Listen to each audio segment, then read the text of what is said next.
All right, man, peace. So at one time, the Seattle Seahawks were thought to be the NFL's next dynasty. Of course, that all changed in Super Bowl 49 when Russell Wilson threw the interception to end the game. Many believe that the Seahawks have never been the same since then. Their star wide receiver, Doug Baldwin, made an appearance on the Stephen A. Smith and Max Kellerman show to talk about what's going on with the team. Of course, they're going to talk about it, and I'm going to chime in. It hasn't been pretty in Seattle this season. Richard Sherman is crumpled on the field. Kam Chancellor, the hitman, out. These are devastating loss. That looks going to crumble. And let me say this about Kam Chancellor. I can see him only having about 3 years left.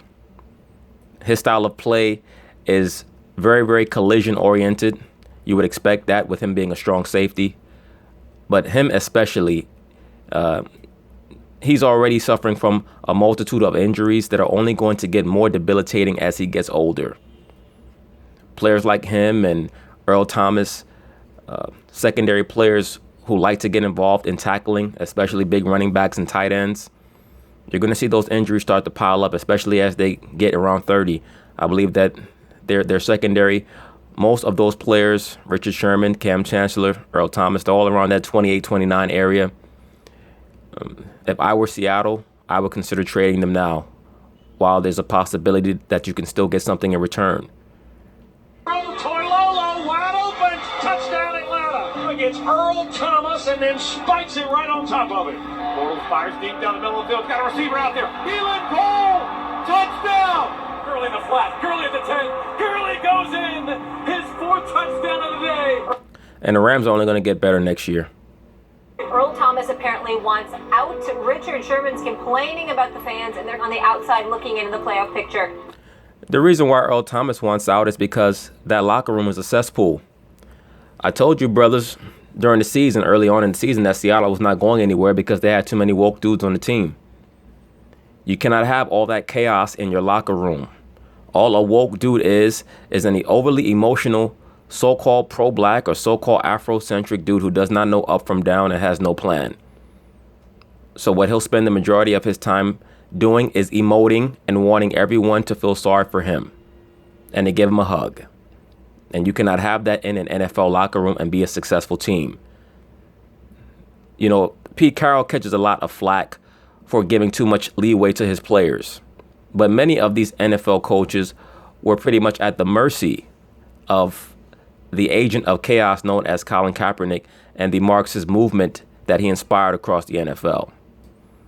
So even though, yes, Pete Carroll pretty much extended the rope that will be used to hang him eventually, but many of these coaches had no idea what was going on.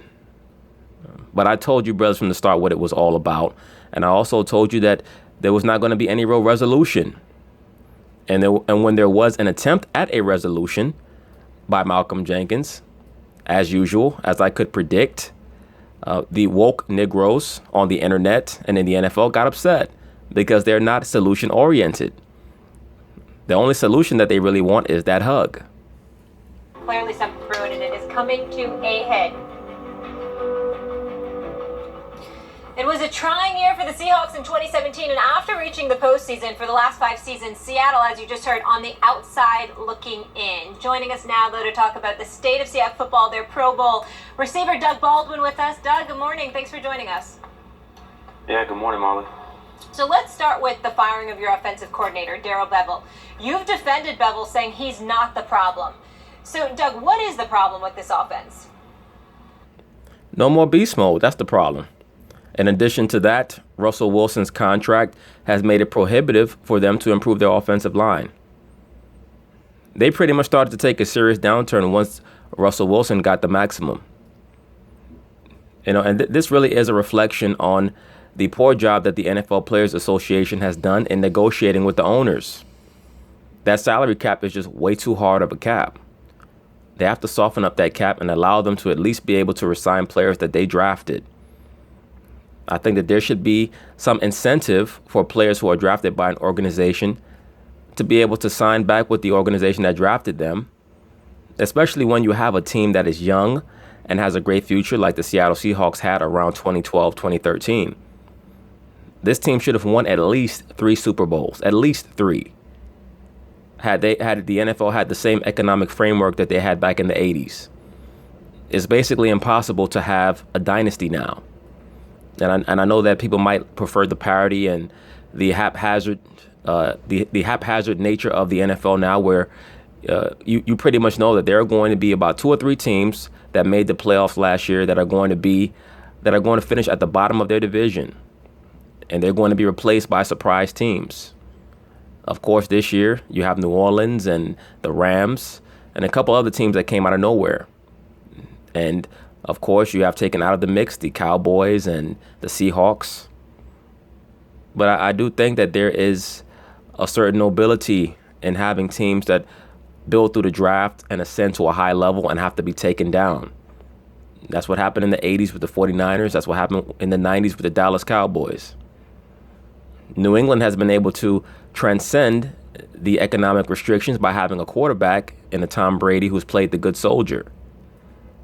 That is why Kraft will not allow him to be moved. Well, I wish I could tell you first and foremost, but I'm a little bit smarter than that. I can't give you the goodies right now, but There's another guy who loves to pat himself on the back. Him and Richard Sherman and Michael Bennett. I mean, I can only imagine how obnoxious that locker room must be. we obviously have some issues offensively. That is what it is. So I'm not the GM, I'm not the head coach, so I don't make those decisions. But it is what it is. Doug, I appreciate you coming on the show, and I understand there's but so much you can say, but damn it, that ain't gonna stop me from asking. So let me get to this point.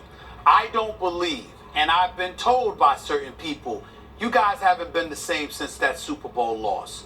That Super Bowl loss to the New England Patriots when there was a ball thrown on a slant pattern as opposed to giving it to beast mode, Marshawn Lynch at the half-yard line, still resonates with some people inside that locker room. To that you say what? I mean, yeah, there's a little bit of that, but that's not the overarching issue in our locker room.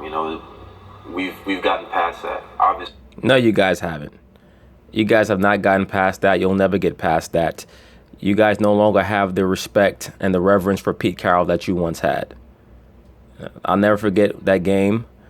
I remember telling Cats the next day that Seattle will never be the same. Ever. That was just too traumatic on too big a stage. Had that happened in the regular season, they could have compartmentalized that and moved forward. You know how hard it is to get to that point where you can win the championship is all or nothing? I knew that they would never be the same. Obviously, as competitors, as professionals, all these moments happen in the course of a season, and we have to move on from them. And we've been able to do that relatively successfully. So, to me, that's not really an excuse. I know it's there. Obviously, it's the elephant in the room, but I don't think it plays as big as a factor or a role as some people think. Doug, we know as a teammate, and a good teammate, you can't point the finger because, us and everything, and you don't want to point the finger, but we all know it's the offensive line. Doug, we know it's the offensive line. The offensive line is broken. But let me get to Bevel's firing. Under Bevel, you and, Russell Wilson's perceived as a nice game manager, big on third down. You're perceived as a nice, receiver.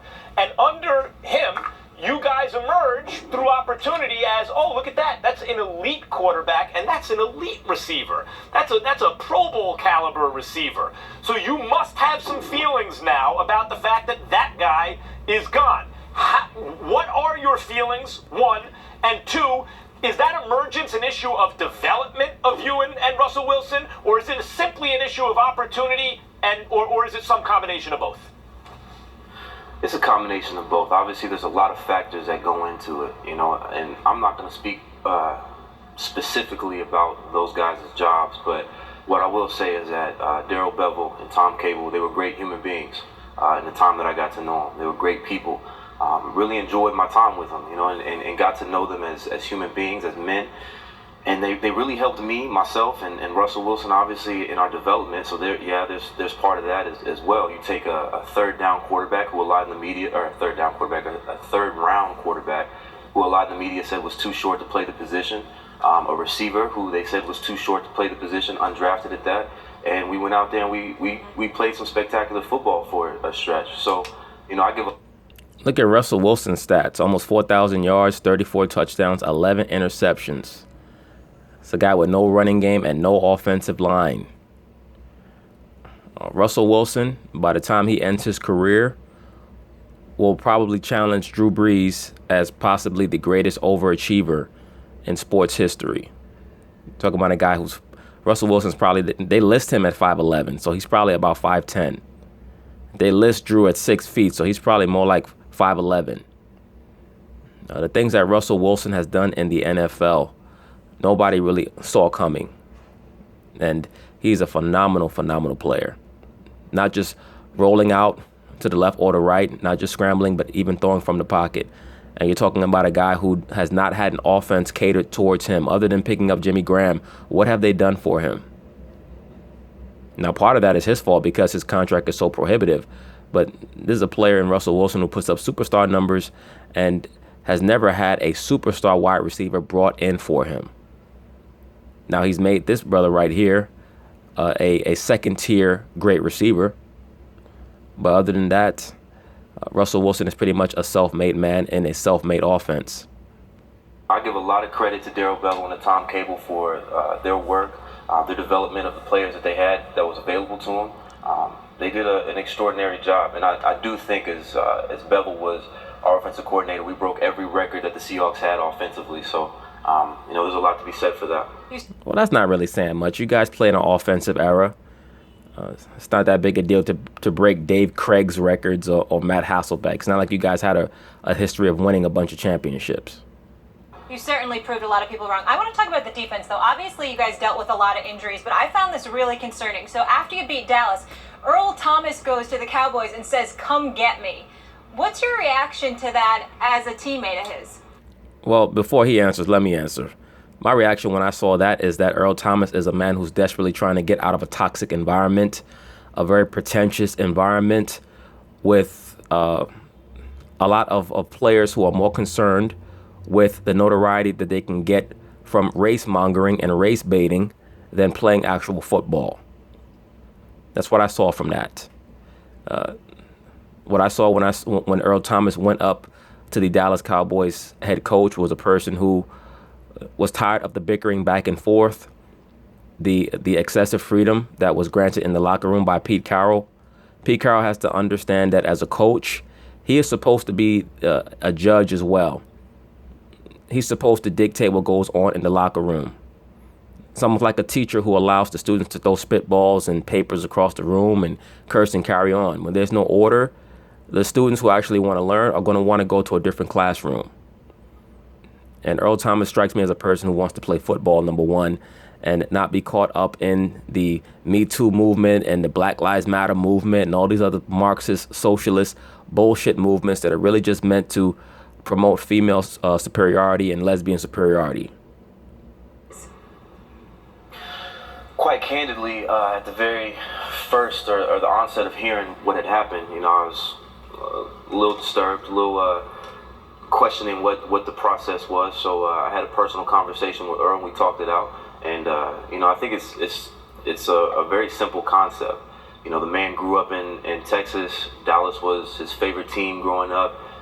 And if he has an opportunity to play with them when his career is getting towards its end, and all for it, because we're still kids playing a game. Let's not forget that. I think we take ourselves a little bit too seriously at times. Yes, I agree with that. I think a lot of you guys take yourselves too seriously and try to put yourselves in positions as community leaders. To me, there's a big difference between athletes trying to use their notoriety to help people as opposed to trying to lead people. For you to be a leader, then you have to understand the economy, you have to understand administration, you have to understand education, you have to understand civics. There's a lot that entails. And they tried to graft or grab onto the image of Muhammad Ali and use that as inspiration. Muhammad Ali never once called himself a leader. What he was an ambassador for Elijah Muhammad. These guys are trying to be leaders and they don't really know what that entails. So just to get back to Earl Thomas, He claimed that he wanted that he went up to Jason Garrett because he grew up a Cowboys fan, and at the end of his career, look, if he had a chance to play with them starting next year, he would leave in a minute. You running up to other coaches, that's just not something that professional athletes do. I mean, right after a game that you won, you're going up to the opposing team's coach and telling him, if you got a chance to get me, come get me. He didn't say, if you have a chance to get me in 5 years, come get me. He said, if you have a chance to get me, come get me. So all that stuff about the end of his career, that's nonsense. It would not shock me if Earl Thomas goes to the Seattle upper management and requests a trade in the offseason. And this is another case of that. You know, Earl is a very passionate player, and obviously his play hasn't diminished no matter what happens. When he's on the field, he's on the field. And he puts it all out there on the field for his brothers. So, you know, once I had a conversation with him and then actually diving into what had happened, it wasn't much of an issue. You were the leading receiver for the Seahawks this year. Russell Wilson is Russell Wilson. Do you guys need more help on the offensive side of the ball? They need more help on the offensive line. That's what they need. They need a left guard. They need a right guard. They desperately need help on the offensive line. I'm not sure how good the left tackle is going to be next year. If I remember correctly, he got injured at the end of last season. But they definitely need guard play to help open up the interior running lanes for Thomas Rawls, and also to help with the protection on the interior so that Russell Wilson can step up in the pocket and not have to roll out all the time. I don't think so, honestly. I mean, yeah, we would love to have more weapons. We'd love to have more talent, but I don't think we need more, if you say that. You know, you have Jimmy Graham, you have Paul Richardson, you have Tyler Lockett. These guys are game-changing players on the offensive side of the ball, and you throw Russell Wilson in there with all these weapons. You know, we're pretty efficient when we execute, and I think that's what it comes down to. I know we can say you need this, you need that, the offensive line this, the offensive line that, but if you watch the tape and you know football and you know the ins and outs of our offense, you know it's really not the coaching, it's really not anything other than us just not executing. We've had a number of opportunities this year to win games. It's come down to the stretch where, you know, it comes down to a kick or converting a first down, and the ball just hasn't bounced our way this year. Well, if you guys are not executing and you're not going to blame the coach, then that means that they have to change the personnel. Because personnel is not just evaluated on physical ability and talent. It's also evaluated on your ability to take what you're instructed to do and to go out on the field and implement it. And I know personally in 2013, the ball bounced our way several times, which afforded us an opportunity to go play in the Super Bowl. So, again, there's a lot of factors that go into it. It's not clear cut. It's not black and white. It's just the nature of the game. In that case, because of course luck plays a role in small sample sizes in football, not a lot of games. It ain't the NBA. You need some luck. I get that, and you guys are perennially in contention, which is the important thing. But if you had to point to one thing, this is what I'd love to see us pick up. Like, this is what I'd love to see strengthen going into next season. What is it? The offensive line, Doug. Come on, man. Just say it already. There's a lot of things. But I think it all trickles down from us as building our culture and our environment in the locker room. And in this building, obviously. Very, very interesting statement. Once again, it's very obvious to me that they have a very toxic environment in that locker room. Why would he come on television and say we have to build up the culture in the locker room unless there are interpersonal issues there? I believe that many players are tired of the excessive social activism that is being forced upon everybody in the locker room. I have little doubt about that. They're tired of people like Michael Bennett and Doug Baldwin, as well as Richard Sherman, and a lot of the pseudo-fascist social activism that they're probably ranting and raving about in the locker room. And they just want to get back to playing football. At the end of the day, if you're truly interested in building up your community, then it starts within your own family. It doesn't start in a football locker room. All right? The main thing that the so-called black man could do is make sure that he's informed and that he conducts himself appropriately when he's choosing whoever he's going to associate with, whether that be his friends or his woman. And everything starts from there. It has nothing to do with marching and protesting and begging the Caucasian man for a hug and all that other shit. This facility, and it starts with the top. You know, Pete has done a tremendous job in the past of preaching his philosophy and his what he wants in the culture and the environment. And us as players, we just got to go back to that. We got to go back to the basics and really buy in again, because the formula is there. Obviously, it's there. We've been a very successful team the past 6 years, past 7 years. Been to the playoffs consecutively. So the formula is still there. It's just going back to the basics. I know a lot of people want to blow this up and make it bigger than what it is, but we're not going to panic as players. We know the formula. We know what we have ahead of us, and we're just going to go out there and do it. Well, you know, all that sounds nice, but when I listen to this interview, he sounds like, you know, one of these partners in a marriage where they're constantly breaking up and going to counseling, and they're swearing that they're going to make it work one last time, but there's just too much water under the bridge. There's just too much baggage, and it's going to end up eroding to the point where it's going to be a major, nasty uprising in the locker room. It's going to be an upheaval, even more tumult in the locker room, because you're going to have too many players who are just tired of that environment.